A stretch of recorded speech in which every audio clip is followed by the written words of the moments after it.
ಓಂ ತದೇತತ್ ಸಹಸ್ರಂ ತತ್ಸರ್ವಂ ತಸ್ಯ ಮೇನ್ನಂ ಮಿತ್ರಂ ದಕ್ಷಿಣಂ ಸದಿತಿ ಪ್ರಾಣಃ ಪರೋಕ್ಷಪ್ರಿಯ ಇವ ಹಿ ದೇವಾಃ ಪರೋಕ್ಷಪ್ರಿಯ ಇವ ಹಿ ದೇವಾಃ.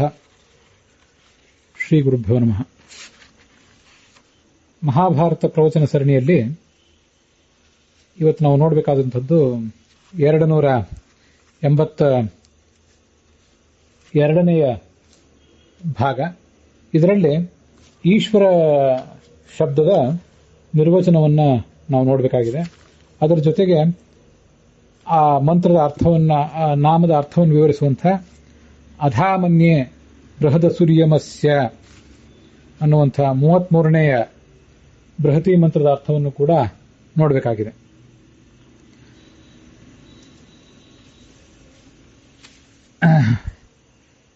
ಈ ಈಶ್ವರ ಮತ್ತು ಆ 33ನೇ ಬೃಹತಿ ಮಂತ್ರ ಇವೆರಡು ಶಬ್ದಗಳ ನಿರ್ವಚನವನ್ನು ನೋಡುವುದಕ್ಕಿಂತ ಮುಂಚೆ ಕಳೆದ ದಿವಸ ನಾವು ನೋಡಿ ಮುಗಿಸಿರುವಂತಹ ಪ್ರಭು ಅನ್ನೋ ಶಬ್ದ ಏನಿದೆಯಲ್ಲ, ಅದರ ನಿರ್ವಚನದ ಕುರಿತಾಗಿ ಒಂದು ಸ್ಪಷ್ಟೀಕರಣ ನಾನು ಕೊಡಬೇಕು. ಒಂದು ಪ್ರಮಾಣ ಶ್ಲೋಕದ ಸ್ಪಷ್ಟೀಕರಣ ನಾನು ಕೊಡಬೇಕು. ಅದಾದ ಬಳಿಕ ಇವತ್ತಿನ ಈ ಭಾಗವನ್ನು ನೋಡೋಣ. ಪ್ರದಿದಿಚೆ ದಿವ ಇಂದ್ರ ಪೃಥಿವ್ಯಾಹ ಅಂತೇನಿ ಒಂದು ಮಂತ್ರ ಬಂದಿತ್ತಲ್ಲ, ಅಲ್ಲಿ ಈ ಭಗವಂತ ದ್ಯಾವಾ ಪೃಥ್ವಿ ಅಂದರೆ ಶ್ರೀಭೂ ದೇವತೆಗಳಿಗಿಂತ ಶ್ರೇಷ್ಠನಾಗಿದ್ದಾನೆ. ಮತ್ತೆ ಈ ರೋದಸಿ ಈ ಇಬ್ಬರು ದೇವತೆಗಳು ಅವನಿಗೆ ಅರ್ಧಾಂಗಿನಿಯರಾಗಿದ್ದಾರೆ ಅಂತ ಅನ್ನೋದನ್ನು ನೋಡಿದ್ವಿ. ಅಲ್ಲಿ ಉಭಯ ರೋದಸಿ ಅಂತ ಶಬ್ದ ಇತ್ತು. ಆ ಉಭಯ ಅಂತಂದ್ರೆ ಉಭಯ ಅನ್ನುವ ಶಬ್ದಕ್ಕೆ ಏನರ್ಥ, ಆ ಶಬ್ದದ ಸಾರ್ಥಕ್ಯ ಏನು ಅಂತ ಅನ್ನೋದನ್ನ ನಾನು ಹೇಳಲಿಕ್ಕೆ ತೊಡಗಿದ್ದೆ. ರೋದಸಿ ಅಂತ ಪ್ರಯೋಗ ಮಾಡಿದಾಗಲೇ ಇಬ್ಬರು ಈ ದೇವತೆಗಳು ದ್ಯಾವಾ ಪೃಥ್ವಿಯವು ರೋದಸ್ಯವು ಅಂತಾನೆ ಇರುವುದರಿಂದ, ರೋದಸಿ ಎನ್ನುವುದು ದ್ವಿವಚನವೇ ಆದ್ದರಿಂದ ಶ್ರೀಭೂ ದೇವತೆಗಳು ಅಂತ ಗೊತ್ತಾಗೇ ಆಗ್ತದೆ.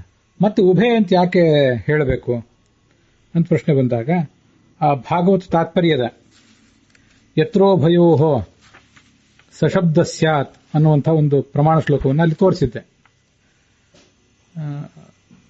ಆ ಪ್ರಮಾಣ ಶ್ಲೋಕಕ್ಕನುಸಾರವಾಗಿ ಈ ಇಬ್ಬರು ಶ್ರೀಭೂ ದೇವತೆಯರು, ಲಕ್ಷ್ಮಿಯ ಈ ಎರಡು ರೂಪಗಳು ಮೂಲ ರೂಪದಲ್ಲಿಯೂ ಅವತಾರ ರೂಪದಲ್ಲಿಯೂ ಆತನಿಗೆ ಅರ್ಧಾಂಗಿನಿಯರಾಗಿರ್ತಾರೆ ಅಂತ ವರ್ಣನೆ ಮಾಡಿದ್ದೆ. ಮೂಲ ರೂಪದಲ್ಲಿಯೂ ಮತ್ತು ಅವತಾರ ರೂಪದಲ್ಲಿಯೂ ಅನ್ನುವುದು ತಿಳಿದು ಬರುವುದು ಉಭಯ ಅನ್ನೋದರಿಂದ ಅಂತ ನನ್ನ ಅಭಿಪ್ರಾಯ. ಆ ಅಭಿಪ್ರಾಯ ಸರಿಯೇ, ಆದರೆ ಅದಕ್ಕೆ ನಾನು ಆವಾಗ ಕೊಟ್ಟಂಥ ಸಮರ್ಥನೆ ಆ ಭಾಗವತ ತಾತ್ಪರ್ಯದ್ದೇನು ಹೇಳಿದ್ನಲ್ಲ, ಅದು ಅಷ್ಟು ಉಚಿತವಾಗಿ ನನಗೇ ಅನಿಸಲಿಲ್ಲ ಆಮೇಲೆ ನಾನು ನೋಡಿದಾಗ. ಅದಕ್ಕೆ ಈ ಗೀತೆಯ 13ನೇ ಅಧ್ಯಾಯದ 20ನೇ ಶ್ಲೋಕ, ಅಲ್ಲಿ ಗೀತಾ ತಾತ್ಪರ್ಯದಲ್ಲಿ ಆಚಾರ್ಯ ಏನು ಹೇಳಿದ್ದಾರೆ ಅನ್ನೋದು ಹೆಚ್ಚು ಉಚಿತವಾದಂಥ ಸಮರ್ಥನೆ ಆಗ್ತದೆ. ಅದನ್ನು ಇವತ್ತು ತೋರಿಸಲಿಕ್ಕೆ ಹೊರಟಿದ್ದೀನಿ.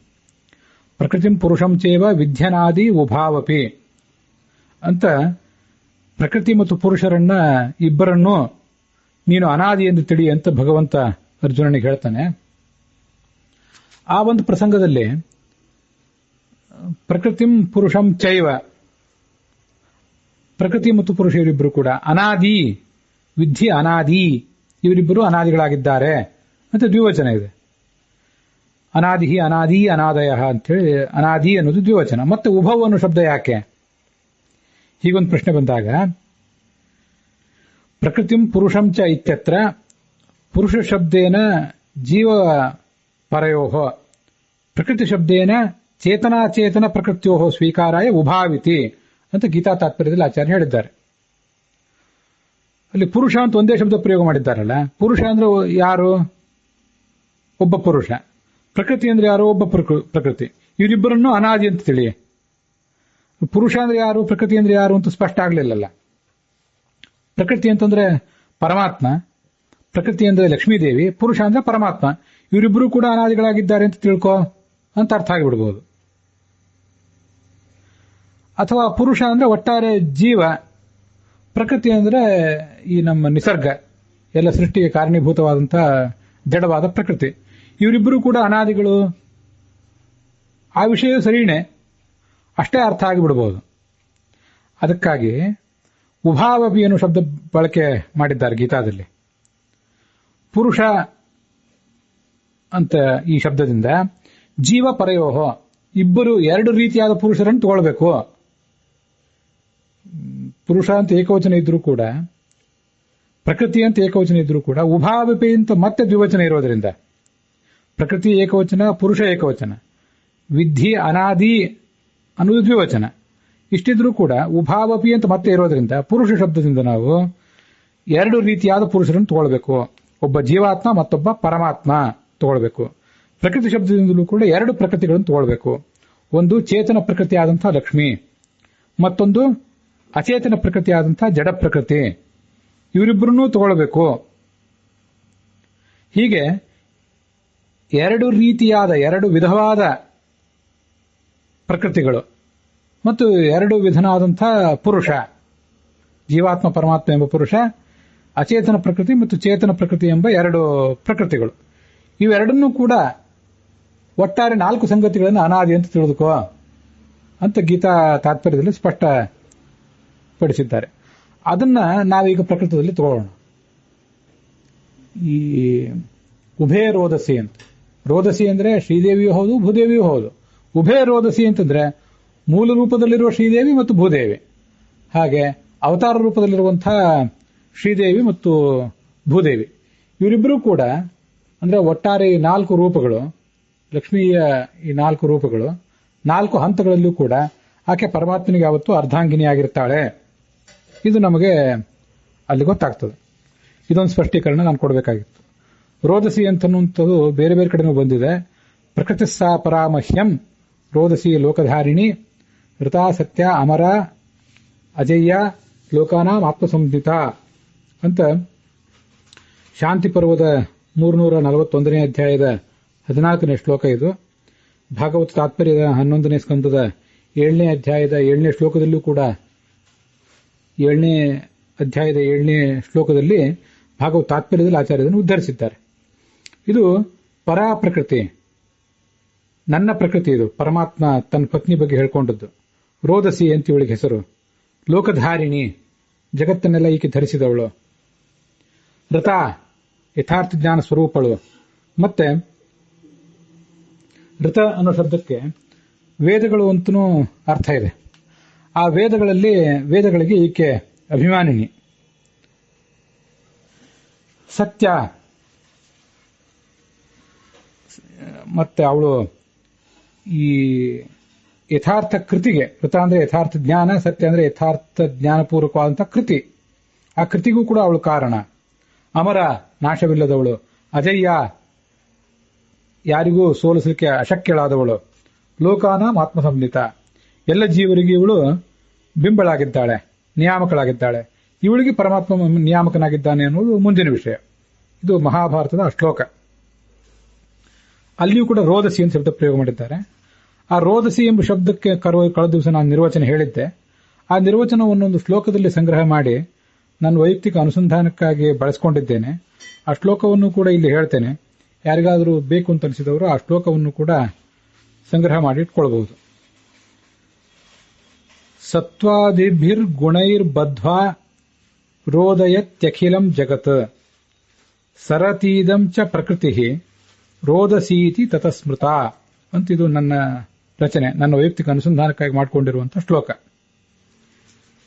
ಪ್ರಕೃತಿ, ಈ ಪ್ರಕೃತಿಯು ಅಖಿಲಂ ಎಲ್ಲ ಜಗತ್ ಪ್ರಪಂಚವನ್ನು ಸತ್ವಾದಿಭಿ ಗುಣೈಹಿ, ಸತ್ವ ರಜಸ್ತಮಸ್ ಅನ್ನುವ 3 ಗುಣಗಳಿಂದ ಬದ್ಧ್ವಾ ಕಟ್ಟಿ, ರೋದಯತಿ ಈ ಜಗತ್ತು ಅಳುವಂತೆ ಮಾಡ್ತಾಳೆ. ಅದರ ವಿವರ ಎಲ್ಲ ಕಳೆದ ದಿವಸ ನಾವು ನೋಡಿದ್ದೀವಿ, ಈಗ ಹೆಚ್ಚು ವಿವರ ಬೇಡ. ಮತ್ತೆ ಇದಂ ಈ ಜಗತ್ತನ್ನು ಸರತಿ ತಿಳಿಯುತ್ತಾಳೆ, ಜಗತ್ತೆಲ್ಲವನ್ನೂ ಆಕೆ ತಿಳಿದಿದ್ದಾಳೆ. ತತಃ ಆ ಕಾರಣದಿಂದ ರೋದಸಿ ಇತಿ, ರೋದಸಿ ಎಂಬುದಾಗಿ ಅವಳಿಗೇನೆ ಹೆಸರಿದೆ. ರೋದಸಿ, ರೋದಸ್ಯೋ, ರೋದಸ್ಯ ಅಂತಲೂ ನಾವು ಪ್ರಯೋಗ ಮಾಡಿಕೊಳ್ಬಹುದು. ಈಗ ನಾವು ನೋಡಬೇಕಾದಂತಹ ಶಬ್ದ ಈಶ್ವರ ಅಂತ ಹೇಳಿ. ಈಶ್ವರ ಅಂತಂದ್ರೆ ಈಶ ಐಶ್ವರ್ಯೆ ಅಂತ ಧಾತು, ಸಕಲೈಶ್ವರ್ಯ ಉಳ್ಳವನು ಅಂತ ಅದರ ತಾತ್ಪರ್ಯ ಆಗ್ತದೆ. ಮತ್ತೆ ಇನ್ನೊಂದು ಅರ್ಥವನ್ನು ಕೂಡ ಗೀತಾ ಭಾಷ್ಯದಲ್ಲೇ ಆಚಾರ್ಯರು ವರ್ಣನೆ ಮಾಡ್ತಾರೆ. ಈಶೇಭ್ಯೋ ಬ್ರಹ್ಮರುದ್ರಶ್ರೀ ಶೇಷಾದಿಭ್ಯೋ ಯಥೋ ಭವಾನ್ ವರೋತ ಈಶ್ವರಾಖ್ಯಾತೆ ಮುಖ್ಯ ನಾಣ್ಯಸ್ಯ ಕಸ್ಯಚಿತ್. ಈಶ್ವರು ಅಂದ್ರೆ ಶ್ರೇಷ್ಠರಾದವರು. ಶ್ರೇಷ್ಠರಾದಂಥ ಬ್ರಹ್ಮ, ರುದ್ರ ಮತ್ತೆ ಲಕ್ಷ್ಮೀದೇವಿ, ಶೇಷಾದಿಗಳಿಗಿಂತಲೂ ನೀನು ಶ್ರೇಷ್ಠನಾಗಿದ್ದೆ. ಅತಃ ಆದ್ದರಿಂದ ನಿನಗೆ ಮುಖ್ಯವಾಗಿ ಈಶ್ವರ ಅಂತ ಹೆಸರಿದೆ. ಬೇರೆ ಯಾರಿಗೂ ಮುಖ್ಯವಾಗಿ ನಿನ್ನಂತೆ ಮುಖ್ಯವಾಗಿ ಈಶ್ವರ ಎಂಬ ಶಬ್ದ ವಾಕ್ಯತ್ವ ಇಲ್ಲ. ಹಾಗಾಗಿ ಈಶ್ವರ ಅಂದ್ರೆ ಈಶವರ, ಶ್ರೇಷ್ಠರಾದವರಿಗಿಂತಲೂ ಶ್ರೇಷ್ಠ ಅಂತ ಅವನ ಆ ಶಬ್ದದ ನಿರ್ವಚನ. ಇನ್ನು ಆ ಮಂತ್ರಕ್ಕೆ, ನಾವು ನೋಡ್ತಾ ಇರುವಂತಹ ಮಂತ್ರಕ್ಕೆ, ಅಧಾಮನ್ಯೇ ಬೃಹದ ಸೂರ್ಯಮಸ್ಯ ಅನ್ನುವ ಮಂತ್ರಕ್ಕೆ ಏನರ್ಥ, ತತ್ವಸಾರ ವ್ಯಾಖ್ಯಾನದಲ್ಲಿ ಅದಕ್ಕೆ ಏನು ಅರ್ಥ ಹೇಳಿದ್ದಾರೆ, ನಾನು ಅದಕ್ಕೆ ಅರ್ಥ ಏನು ಮಾಡ್ಕೊಳ್ಬೇಕು ಅನ್ನೋದನ್ನ ತಮ್ಮ ಎದುರಿಗೆ ಹೇಳ್ತೇನೆ. ಅಧ ಅಂದ್ರೆ ಅಧ ಈಗ, ಅಧುನಾ ಅಂತ ಅರ್ಥ. ಅಸ್ಯ ಇಂದ್ರಸ್ಯ, ಸರ್ವೇಶ್ವರನಾದ ಭಗವಂತನ ಅಸುರಿಯ. ಅಸುರಿಯ ಅಂದ್ರೆ ಏನು? ಅಸುರರು ಅಂದ್ರೆ ದೈತ್ಯರು. ಆ ದೈತ್ಯರಿಗೆ ಉಚಿತವಾದ, ದೈತ್ಯರಿಗೆ ತಕ್ಕ ಸರಿಸಾಟಿಯಾದಂತಹ ಉತ್ತರ ಇವೊಂದು. ದೈತ್ಯರಿಗೆ ಹೇಗೆ ರಿಪ್ಲೈ ಮಾಡಬೇಕೋ, ಹೇಗೆ ಅವರಿಗೆ ಉಚಿತವಾಗಿ ಶಿಕ್ಷೆ ಕೊಡಬೇಕೋ ಆ ಥರ ಸಮುಚಿತವಾದ ಶಿಕ್ಷೆಯನ್ನು ಕೊಡುವಂಥವನು ಇವನು. ಅಸುರಿಯ ಅಂದ್ರೆ ಅಸುರರಿಗೆ ತಕ್ಕ ಪ್ರತೀಕಾರ ಅಂತ ಅರ್ಥ. ಒಟ್ಟಾರೆ ದುಷ್ಟ ಶಿಕ್ಷಣ ಅಂತ ಅರ್ಥ, ಬೇರೆ ಏನಲ್ಲ. ಇದೊಂದು ಬೃಹತ್, ಬಹಳ ದೊಡ್ಡದಿದು, ಬಹಳ ಮಹತ್ವದ ಕಾರ್ಯ ಇದು ಅಂತ ನನಗೆ ಕಾಣ್ತಿದೆ ಆ ಋಷಿ ಹೇಳೋದು.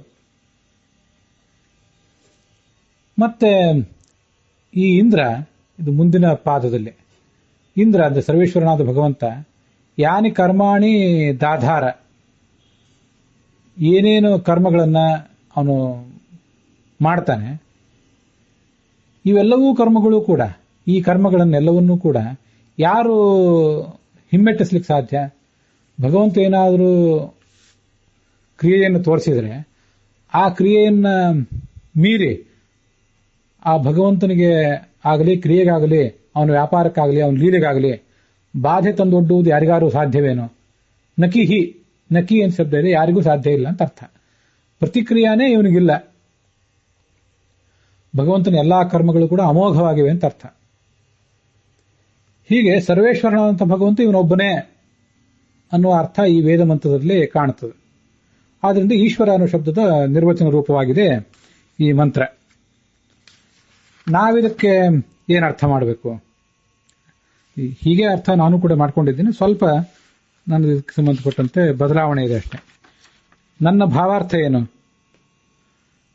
ಈ ವೇದ ಮಂತ್ರದಲ್ಲಿ ನದಂಬೋಧತೀನಾಂ ನದಯೋ ಯುವತೀನಾಂ ಅಂತನೂ ಆ ಬೃಹತಿ ಮಂತ್ರದಲ್ಲಿ, ಈ 33ನೇ ಬೃಹತಿ ಮಂತ್ರದಲ್ಲಿ ಏನು 2 ವಾಕ್ಯದ ತುಣುಕುಗಳಿವೆ. ಅದಕ್ಕೆ ತತ್ವಸಾರ ವ್ಯಾಖ್ಯಾನದಲ್ಲಿ ಅನ್ವಯ ತೋರಿಸಿಲ್ಲ. ಎಂದಿನಂತೆ ಈ ಶ್ಲೋಕದಲ್ಲೂ ಕೂಡ ಆ ಶಬ್ದಗಳಿಗೂ ಅನ್ವಯ ತೋರಿಸಿ, ಏಕಾನ್ವಯ ತೋರಿಸಿ ಏಕತಾತ್ಪರ್ಯವನ್ನು ಹೇಳುವುದು ನನ್ನ ಉದ್ದೇಶ. ಭಗವಂತ, ನನ್ನ ತಾತ್ಪರ್ಯ ಹೀಗೆ: ಭಗವಂತ ಜ್ಞಾನಿಗಳಾದಂಥ ತನ್ನ ಭಕ್ತರ ರಕ್ಷಣೆಗಾಗಿ ಶತ್ರು ಹನನ, ದುಷ್ಟ ರಕ್ಷಣಾ ಮೊದಲಾದ ಕಾರ್ಯಗಳನ್ನು ಮಾಡಿಯೇ ಮಾಡ್ತಾನೆ. ಈ ಎಲ್ಲಾ ಕಾರ್ಯವೂ ಕೂಡ ಬಹಳ ಮಹತ್ವದ್ದು ಅಂತ ನಾನು ಭಾವಿಸ್ತೇನೆ. ಭಗವಂತನ ಆ ಕಾರ್ಯವನ್ನು ನಾನು ಪ್ರಶಂಸೆ ಮಾಡ್ತೇನೆ, ಭಗವಂತನ ಆ ಕಾರ್ಯವನ್ನು ಹೊಗಳ್ತೇನೆ. ಮಹಾಕಾರ್ಯ ಅದು. ಜಗದ್ರಕ್ಷಾ ಅನ್ನೋದೇ ಆತನ ಒಂದು ಮಹಾಕಾರ್ಯ. ಪೀನವೃತ್ತಾ ಜಗದ್ರಕ್ಷಾ ಕೇವಲೋದ್ಯೋಗಿನಃ, ಜಗತ್ತನ್ನು ರಕ್ಷಿಸುವುದೇ ಆತನ ಕೆಲಸ ಅಂತ ನಾನು ಭಾವಿಸ್ತೇನೆ. ನಾನೀಗ ಭಾವಿಸ್ತೇನೆ, ಬಹಳ ಮಹತ್ವದ ಅಂತ ನಾನೀಗ ಭಾವಿಸ್ತೇನೆ. ಅದಲ್ಲದೆ ಈತ ತೋರಿಸುವಂತಹ ಲೀಲೆಗಳು, ಅವನ ರೂಪ, ಕ್ರಿಯಾ ಇತ್ಯಾದಿ ಎಲ್ಲವೂ ಕೂಡ, ಅವೆಲ್ಲವೂ ಕೂಡ ಯಾರೂ ಕೂಡ ಮೀರಲಿಕ್ಕೆ ಸಾಧ್ಯ ಇಲ್ಲ, ತಿಳಿಯಲಿಕ್ಕೂ ಸಾಧ್ಯ ಇಲ್ಲ. ಇಲ್ಲಿ ಆ ಈಶ್ವರ ಅನ್ನೋ ಶಬ್ದದ ನಿರ್ವಚನ ಈ ವೇದ ಮಂತ್ರದಲ್ಲಿ ಹೇಗೆ ಬಂತು ಅಂತಂದ್ರೆ, ಈಶರಾದಂಥ ಅತ್ಯಂತ ಶ್ರೇಷ್ಠರಾದಂಥ ಲಕ್ಷ್ಮ್ಯಾದಿಗಳಿಗಿಂತಲೂ ಶ್ರೇಷ್ಠ ಈತ ಅನ್ನುವಂಥ ಒಂದು ಭಾವ. ನಕಿಹಿ ಆಮಿನಾತಿ, ಯಾರಿಗೂ ತಿಳಿಯುವುದು ಸಾಧ್ಯವಿಲ್ಲ. ನಕಿಹಿ ಅಂತ ಬಂದಿದೆ ಅಲ್ಲ ಮೂಲದಲ್ಲಿ, ನಕಿಹಿ ಯಾರೂ ಕೂಡ. ಆಮಿನಾತಿ, ಆಮಿನಾತಿ ಅಂದ್ರೆ ನ ಹಿನಸ್ತಿ ಮಿಂಗ್ ಹಿಂಸಾಯ ಮತ್ತು ಧಾತು, ಯಾರು ಕೂಡ ಆ ಕ್ರಿಯೆಗಳನ್ನ ಹಿಮ್ಮೆಟ್ಟಿಸಲಾರರು ಅಂತ ಅರ್ಥ ಅಲ್ಲಿ ಬಂದಿದೆ. ಹಿಮ್ಮೆಟ್ಟಿಸಲಾರರು ಅಂದ್ರೆ ಅದನ್ನು ಮೀರಲಾರರು. ಭಗವಂತನ ಕ್ರಿಯೆಗಳನ್ನು ಯಾರು ಮೀರ್ಲಿಕ್ಕೆ ಸಾಧ್ಯ? ಭಗವಂತ ಈಶ್ವರ, ಈಶ್ವರಾದಂತಹ ಲಕ್ಷ್ಮಿಯಾದಿಗಳಿಗಿಂತಲೂ ದೊಡ್ಡವನು. ಆ ಒಂದು ಭಾವ, ಅವನ ಕ್ರಿಯೆಗಳನ್ನು ಯಾರೂ ಕೂಡ ತಿಳಿಲಿಕ್ಕೂ ಸಾಧ್ಯವಿಲ್ಲ, ಮೀರ್ಲಿಕ್ಕೂ ಸಾಧ್ಯವಿಲ್ಲ, ಅವನು ತೋರುವ ಲೀಲೆಗಳನ್ನ ಅಂತ ನಮಗೆ ಗೊತ್ತಾಗ್ತದೆ. ನಕಿಹಿ ಆಮಿನಾತಿ ಎಂಬ ಈ ಪದದಿಂದ ತಿಳಿದು ಬರ್ತದೆ. ಈಶ್ವರ ಎಂಬ ಶಬ್ದದ ಅರ್ಥ ಬ್ರಹ್ಮರುದ್ರಾದಿಗಳಿಗಿಂತಲೂ ದೊಡ್ಡವನು ಅನ್ನುವ ಅರ್ಥ. ಆ ಅರ್ಥ ಈ ವೇದ ಮಂತ್ರದಲ್ಲಿ ನಕಿಹಿ ಆಮಿನಾತಿ, ಯಾರೂ ಕೂಡ ಭಗವಂತನ ಲೀಲೆಗಳನ್ನು ಮೀರಲಾರರು, ತಿಳಿಯಲಾರರು ಅನ್ನೋ ಶಬ್ದದಿಂದ ಸೂಚಿತ ಆಗಿದೆ. ಹೀಗೆ ಈಶ್ವರ ಎಂಬ ಶಬ್ದದ ವ್ಯಾಖ್ಯಾನ ರೂಪವಾಗಿದೆ ಈ ಮಂತ್ರ. ಇದು ನಾನು ಮಾಡಿಕೊಂಡಿರುವಂತಹ ಅರ್ಥ. ಅದಕ್ಕೆ ಅನ್ವಯ ಅರ್ಥ ಈ ಮುಂದಿನಂತೆ ಇದೆ, ಶಬ್ದ ಶಬ್ದಾರ್ಥ. ಹೇ ಇಂದ್ರ, ಭಗವಂತನೇ, ವಹ ಓದತೀನಾಂ ಯೋ ಯುವತೀನಾಂ ನದಂ ನದಂ ಅಂದ್ರೆ ಅಧ್ಯೇತಾರಂ ಸಾಧಕಂ ಅಂತ ಹೀಗಾದ್ರ ಅರ್ಥ. ವಹ, ನೀನು ನಿನ್ನ ಅನೇಕ ರೂಪಗಳಲ್ಲಿ ರಚಿಸಿದಂಥ, ಓದತೀನಾಂ ನಮ್ಮ ಹೃದಯವನ್ನು ಮುಟ್ಟುವ, ಯೋಯುವತೀನಾಂ ನಿತ್ಯ ನೂತನಗಳಾದಂತಹ ಶಾಸ್ತ್ರಗಳ ನದ ಅಧ್ಯಯನ ಮಾಡುವಂಥ ಸಾಧಕ, ಪ್ರತಿಯೊಬ್ಬ ಸಾಧಕ. ಆ ಸಾಧಕನನ್ನು ಉದ್ದೇಶಿಸಿಕೊಂಡು, ಅಂದರೆ ಆ ಸಾಧಕನಿಗೆ ಬಂದ ವಿಘ್ನಗಳನ್ನು ಪರಿಹರಿಸುವುದಕ್ಕಾಗಿ, ಸಾಧಕನಿಗೆ ಬಾಧೆ ತಂದೊಡ್ಡಿದಂಥ ಶತ್ರುಗಳನ್ನ ನಿರ್ಮೂಲನೆ ಮಾಡಲಿಕ್ಕಾಗಿ, ಅಸ್ಯ ಅಂದರೆ ಭಗವಂತನ, ಅಸ್ಯ ಭಗವತಃ ಯತ್ ಅಸೂರ್ಯಂ, ಯತ್ ಅಂದ್ರೆ ಯಾವ, ಅಸೂರ್ಯಂ ಅಂದ್ರೆ ಅಸುರನಾಶಕಂ ಕರ್ಮ. ಅಸೂರ್ಯ ಅಂದ್ರೆ ಮಹತ್ವ. ಆ ಶಾಸ್ತ್ರವನ್ನು ಅಧ್ಯಯನ ಮಾಡುವಂಥವನಿಗೆ ಅವನನ್ನ ಗಮನದಲ್ಲಿಟ್ಟುಕೊಂಡು ನೀನು ಒಂದು ಮಹತ್ವವನ್ನು ತೋರಿಸಿದೆ ಅಂತ ಹೀಗೂ ಅರ್ಥ ಮಾಡಬಹುದು. ತತ್ ಆ ಅಸುರನಾಶಕ ಕರ್ಮವನ್ನ, ದುಷ್ಟ ಶಿಕ್ಷಣ ಅನ್ನೋ ಕರ್ಮವನ್ನ, ಅಹಂ ನಾನು, ಅಧ ಈಗ, ಬೃಹತ್ ಬಹಳ ದೊಡ್ಡದೆಂದು, ಬಹಳ ಬೆಲೆ ಉಳ್ಳದ್ದೆಂದು ಮನ್ಯೆ ತಿಳಿತೇನೆ. ಅಯಂ ಒಂದು ಉತ್ತರಾರ್ಧಕ್ಕೆ ಅರ್ಥ. ಭಗವಾನ್, ಈ ಭಗವಂತ, ಯಾನಿ, ಯಾನಿ ಅಂದ್ರೆ ಮೂಲ ವೇದ ಮಂತ್ರದಲ್ಲಿರುವುದು ಯಾನಿ ಅಂತ ಮಾತ್ರ. ಅದು ರೂಪನೂ ಆಗಬಹುದು, ಕರ್ಮವೂ ಆಗಬಹುದು. ಭಗವಂತ ದಧಾರ ಅಂದ್ರೆ ತೋರುವುದು.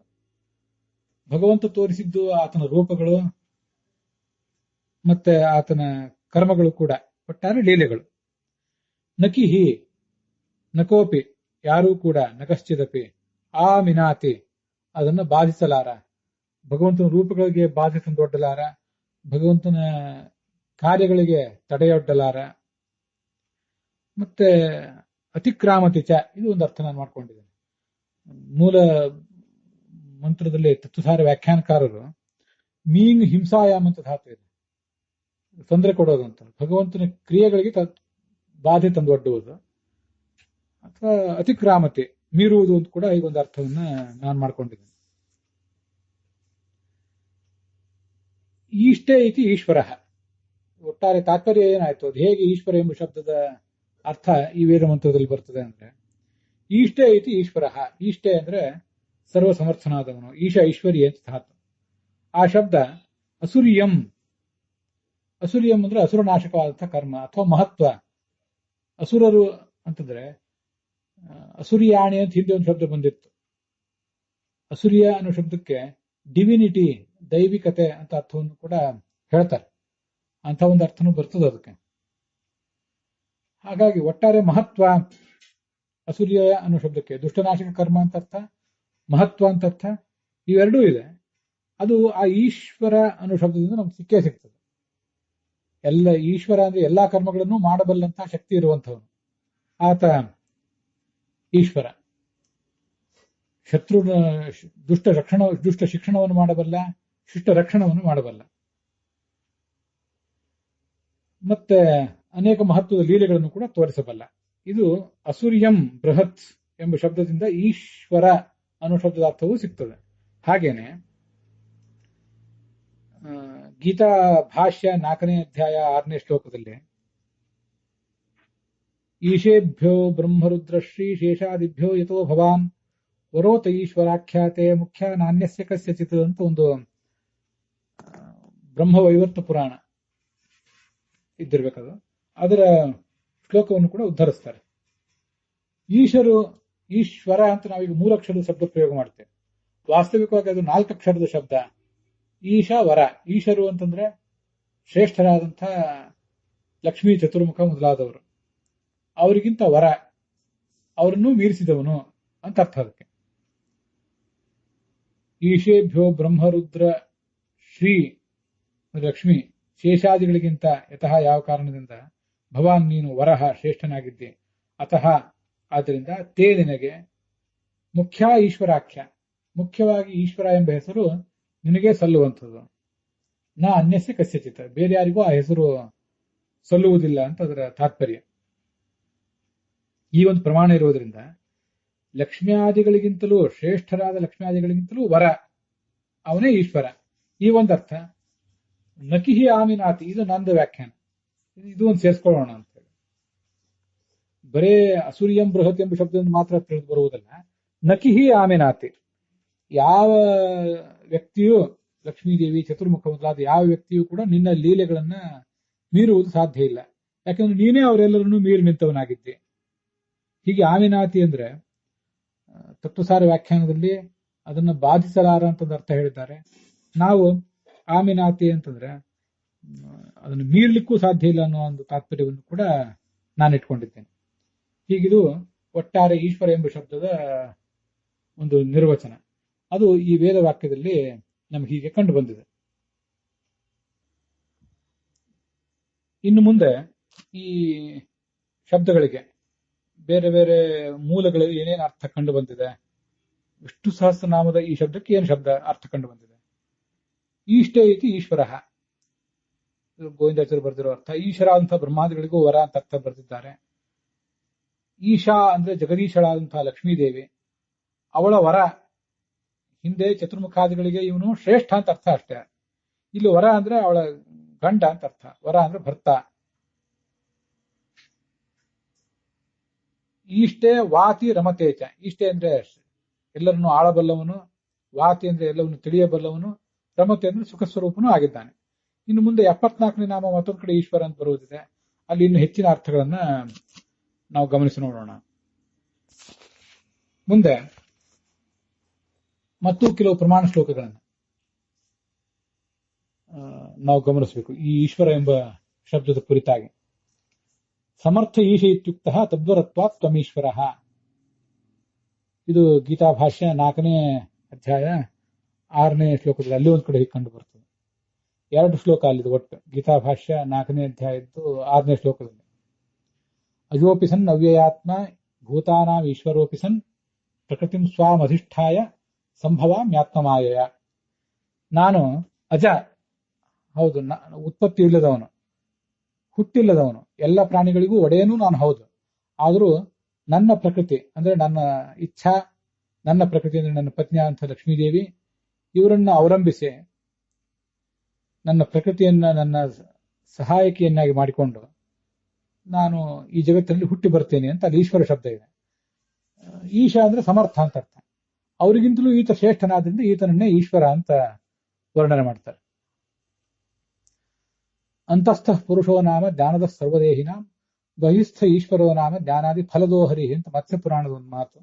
ಅನೇಕ ಬಾರಿ ನಾನು ಮಂಗಲಾಚರಣದಲ್ಲಿ ಇದನ್ನು ಹೇಳಿರ್ತೇನೆ, ತಾವೆಲ್ಲ ಗಮನಿಸಿರ್ತೇನೆ. ಒಳಗಿರುವಂತಹ ಒಂದು ರೂಪ,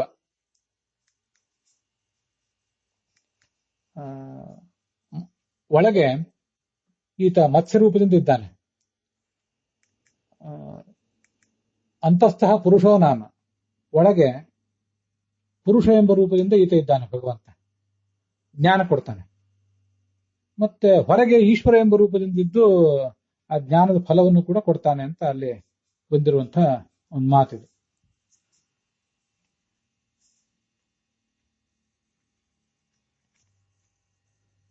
ಶಾಂಕರ ಭಾಷ್ಯದಲ್ಲಿ ನಿರವಧಿಕವಾದಂತಹ ಐಶ್ವರ್ಯ ಇದ್ದವನು ಅಂತ ಅರ್ಥ ವರ್ಣನೆ ಮಾಡ್ತಾರೆ.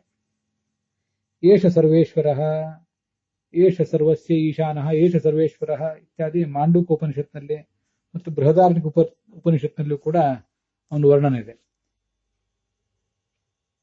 ಪರಾಶರ ಭಟ್ಟರ ವ್ಯಾಖ್ಯಾನದಲ್ಲಿ ಅವತಾರ ರೂಪದಲ್ಲಿಯೂ ಕೂಡ ಅಧಿಕವಾದಂತಹ ಪ್ರಯೋಜನ, ಅಧಿಕವಾದಂತಹ ಐಶ್ವರ್ಯ ಇತ್ಯಾದಿಗಳಿಂದ ಕೂಡಿದವನು. ಬ್ರಹ್ಮಾದಿಗಳಿಗೂ ಕೂಡ ಆತ ಈಶ್ವರ, ಮುಖ್ಯ ಫಲಪ್ರದನಾದಂತಹ ಈಶ್ವರ. ಯಾರ್ಯಾರಿಗೇನು ಬೇಕೋ ಅದನ್ನೆಲ್ಲವನ್ನು ಕೊಡುವಂಥವನು ಈಶ್ವರ ಅನ್ನೋ ಅರ್ಥವನ್ನ ಆ ಪರಾಶರ ಭಟ್ಟರ ವ್ಯಾಖ್ಯಾನದಲ್ಲಿ ವರ್ಣನೆ ಮಾಡ್ತಾರೆ. ಸತ್ಯಸಂಧರ ವ್ಯಾಖ್ಯಾನದಲ್ಲಿ, ಇದು ಪರಾಶರ ಭಟ್ಟರ ವ್ಯಾಖ್ಯಾನದಲ್ಲಿ ಅದಕ್ಕೊಂದು ನಿರುಕ್ತಿಯನ್ನು ಕೂಡ ಹೀಗೆ ತೋರಿಸ್ತಾರೆ. ಮನುಷ್ಯಾದ್ಯವತಾರೇಪಿ ಬ್ರಹ್ಮಾದೀಂಶ್ಚ ಪ್ರಯೋಜನೆ ನಿಯಂತ